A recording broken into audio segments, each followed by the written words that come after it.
What is up, wrestling fans? This is Kayfabe Chronicles, and I am your host, JP. Well, I am out of town for the next few weeks, so unfortunately there was no actual live stream tonight. But I figured, with all you guys expecting a video, I'm still going to release content, so 2 thumbs way up for that. Now, over the past little while, people have always been asking me, "Yo, JP, what are your favorite wrestling matches?" You seem to know quite a bit about it. You talk a lot about it at work. You talk about it at life. Heck, you even have a YouTube channel dedicated to it. So I figured, you know what?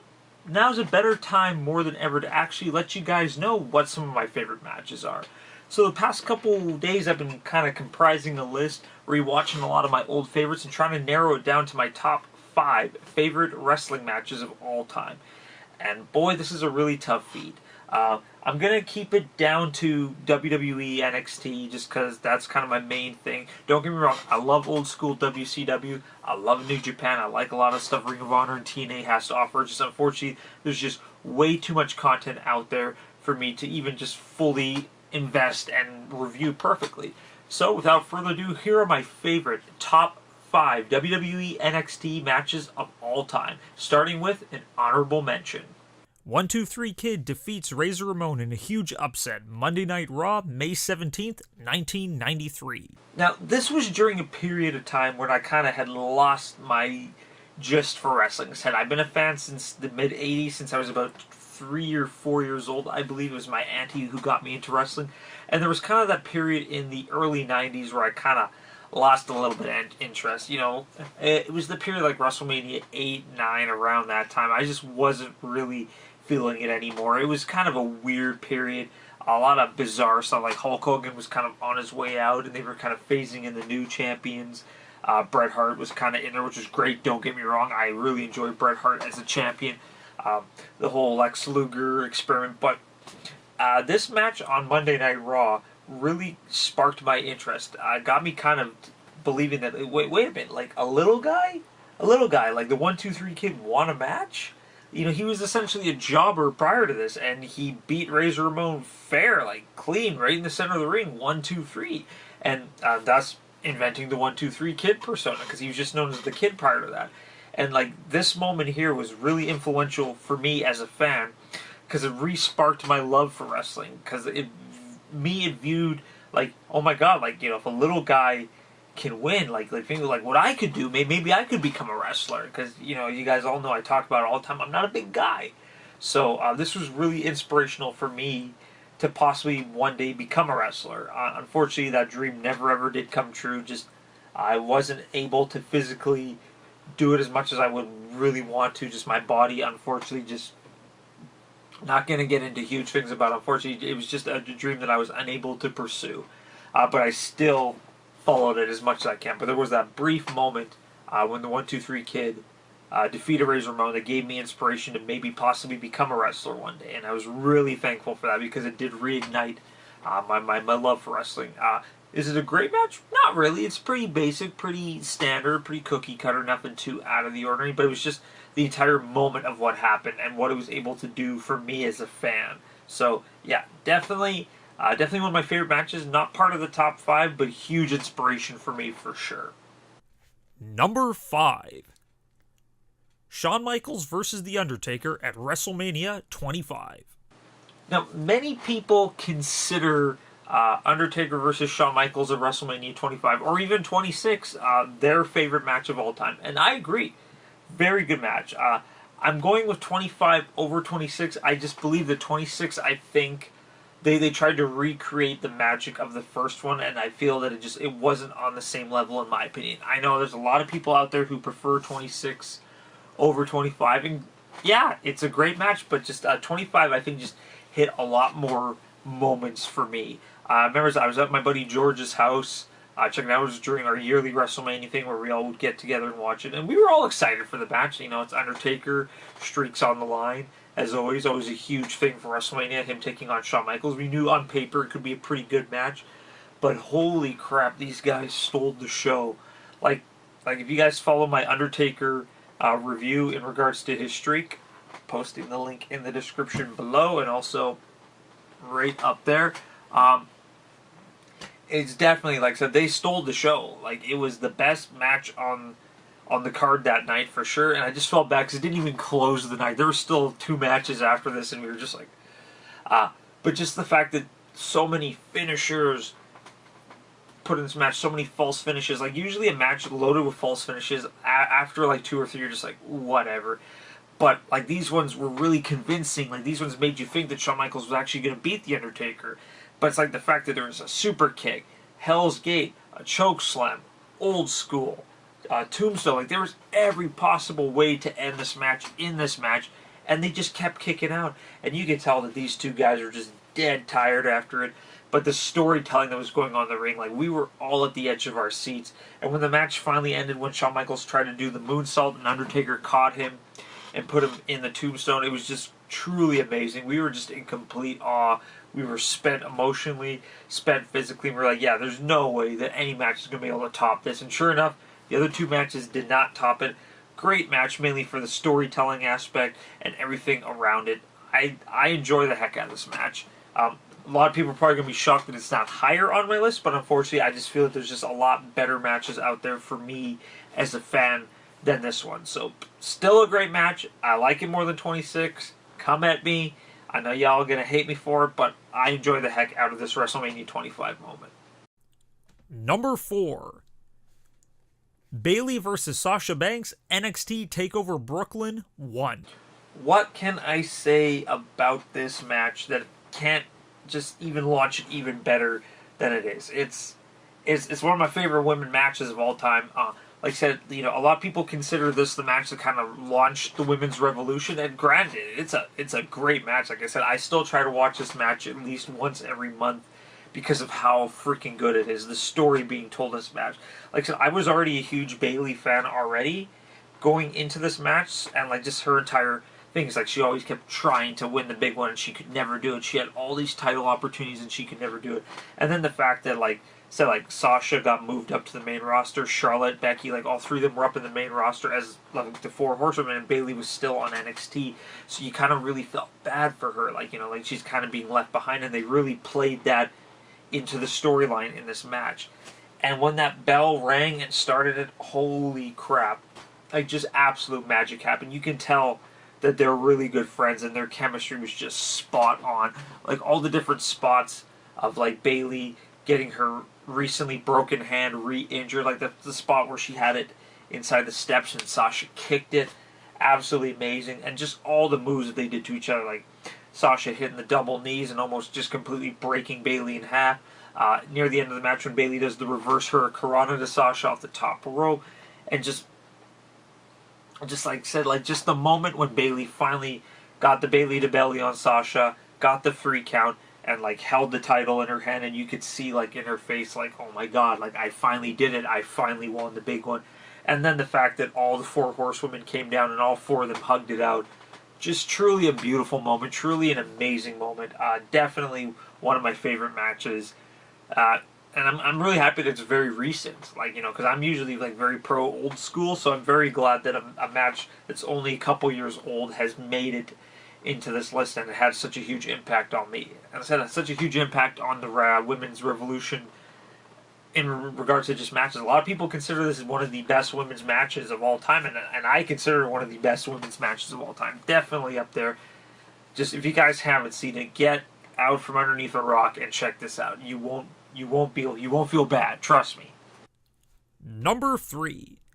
Triple H versus Shawn Michaels versus Chris Benoit for the WWE World Championship, WrestleMania 20. Holy crap. Like, it just, the thing with this match is just the fact that it's kind of been eliminated from the WWE history books in regards to just things that happen in real life. Everyone knows the whole story with Chris Benoit. Unfortunately, everything that kind of happened in regards to his personal life and just the horrible tragedy that struck him and his family, and just we don't really like to talk about it. WWE doesn't really like to talk about it. So according to them, like, this match never happened. Like I said, if you look in the records, like, there's no title change. Like, there's a gap in between here. But like the whole thing with this match was that Chris Benoit was never able to win the big one, very similar to Bayley in the last match. He would always come so close, and he would always just within grasp, and he could never do it. So like the whole shtick with this is that, you know, for him to get his title shot, he had to enter the Royal Rumble. He drew number 1, of course. He lasted the entire Royal Rumble to get his title shot. And then Shawn Michaels flat out came in and said, like, no, I need to get this match with Triple H. So like, Shawn Michaels found his way into the match by signing his name on the contract after he knocked Benoit out. And just like the storyline for this match was just absolutely breathtaking. But the match itself, like, normally triple threats to me are just like, whatever. Like, they're just, it's always the same thing. 2 guys fighting in the center of the ring while one of them's powdered out. But like, all 3 guys were in the ring for a good chunk. Except for when Shawn Michaels got his head busted open, he was knocked out, just bleeding for a good chunk. But other than that, like, the 3 guys in this match just worked really well. So much blood. Like, Triple H was bleeding all over the place. Shawn Michaels was bleeding all over the place. Chris Benoit had just a little tiny cut. Like, not as much blood. He was still bleeding, though. But just the ending. I remember watching this one at my buddy George's house, of course. We watched a lot of WrestleManias back in the day. I don't get to see him that often, and it breaks my heart. But I should give him a call one day, see how he's doing.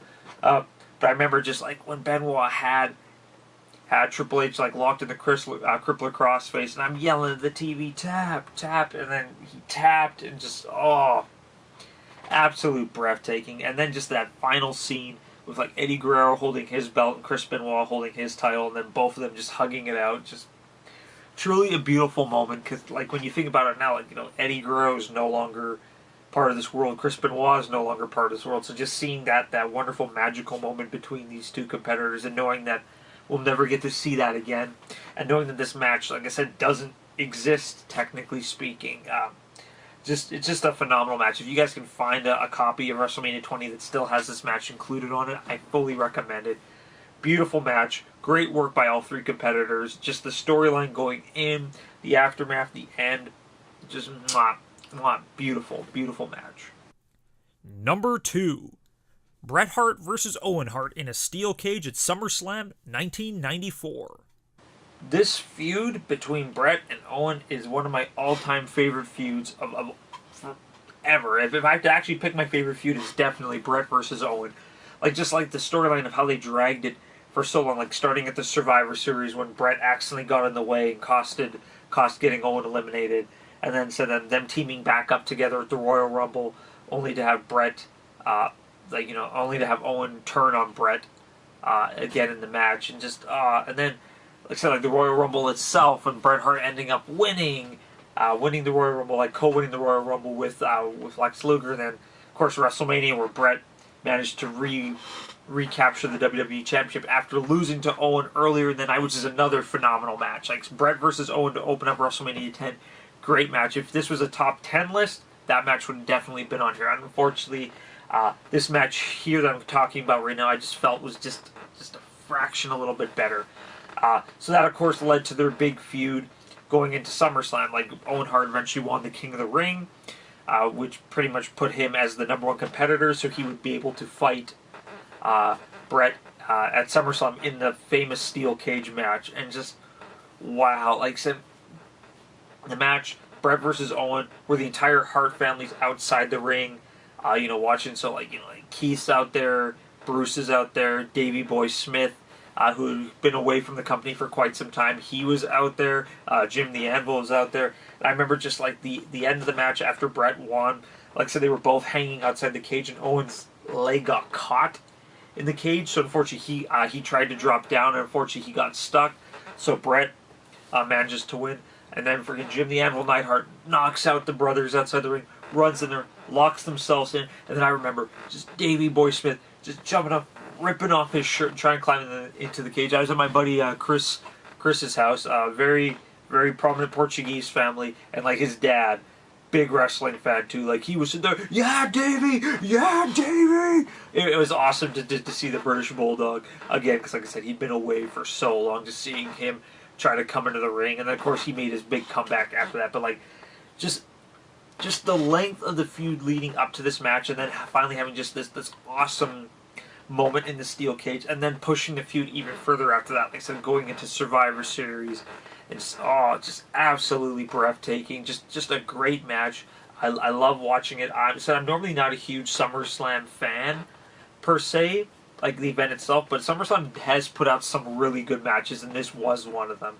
And like I said, just this entire thing in regards to just the feud leading up to it, just the fact that it took all these months to finally see. It's like WWE doesn't do that anymore. They don't draw out feuds over months. They like expect you to believe it after like a week or 2 weeks of build. Like saying, look, go back to the old ways where they would brew it for like 8 to 10 months or even a year just to finally get that big blow off.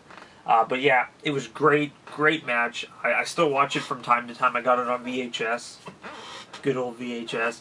But yeah, if you guys haven't seen Bret Hart versus Owen Hart in the steel cage in SummerSlam, just check it out. It's absolutely, definitely one of my favorite matches of all time. Number 1.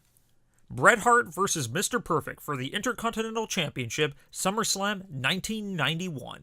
Now this match oftenly goes kind of under the radar for a lot of people, just in regards that it wasn't really a huge, big feud. Essentially, it was kind of a passing of the torch. Like I said, Mr. Perfect was slated to be a long-term Intercontinental Champion, and he was. He had it for a little while, but unfortunately, just a lot of injuries really took him out. Like, actually, during this match, he was suffering from a major back injury, and he was actually, like, really not at 100%, and he was on a lot of pain meds during this match. So pretty much the premise of this match was for him to drop the title so he could take some time off to heal up. So, like, you know, perfect. Bret Hart was a great new up-and-comer, so the point was for him to kind of pass the torch to Bret Hart. And it was a great match. Like, Bret even said in interviews, one wrestler he always loved fighting was Curt Hennig, Mr. Perfect, because he knew that they could trust each other. They knew that no matter what the outcome of the match was, they could always put on an absolute phenomenal match. And the fact that I even said that earlier, that Mr. Perfect was injured, like I said, he was suffering from a major back injury during this match, and the fact that he was able to do some of the moves he did, the selling he did, the storytelling he did in this match was just absolutely phenomenal. And the ending, wow, like when how Bret Hart locked the sharpshooter in, Mr. Perfect went for just a standard, just leg, like a low blow leg drop, held up Bret Hart's legs, tried to do the leg drop, he caught his leg, turned him over and got him locked into the sharpshooter. Just absolutely a great end to the match. I said, like, both guys looked absolutely phenomenal. But I think the main reason why this match really stuck with me and is my favorite match of all time was the fact that Mr. Perfect was able to still be perfect. Even said with his major injury and the fact that he was on a ton of painkillers at this time, he was still able to put on an absolute breathtaking match. And I like the fact that it was the passing of the torch. Said Bret Hart was one of my favorite wrestlers growing up, but I was so used to him being a tag team wrestler, I never really saw him as a singles competitor. So by having Mr. Perfect kind of just taking the time off, he was flat out saying, okay, Bret, you take the ball and you run with it. Like, you've earned this opportunity, so let's see what you can do with it. And of course, everyone knows Bret Hart eventually went on to become world champion, Hall of Famer, one of the best of all time. And this was kind of the stepping stone for Bret Hart to go into his main title run. So, yeah. So with that, yes, that's the fact that Mr. Perfect, through everything that was going on in his life, able to put on this match, and the fact that this was the stepping stone for Bret Hart to become the great singles competitor that we all know that he is. This is why this is my favorite match of all time. And there you guys have it. What are some of your favorite matches? Let me know in that comment section below. As always, if you guys like what you saw, make sure to crush like, hit subscribe, and click that bell notification for whenever we post videos. I will see you guys again next week. I said I'm still going to be on vacation, so there won't be a live stream next week, but I do have another video lined up for you guys just to keep the taste buds growing. As always, this is JP from Kayfabe Chronicles, and I'll see you guys next time.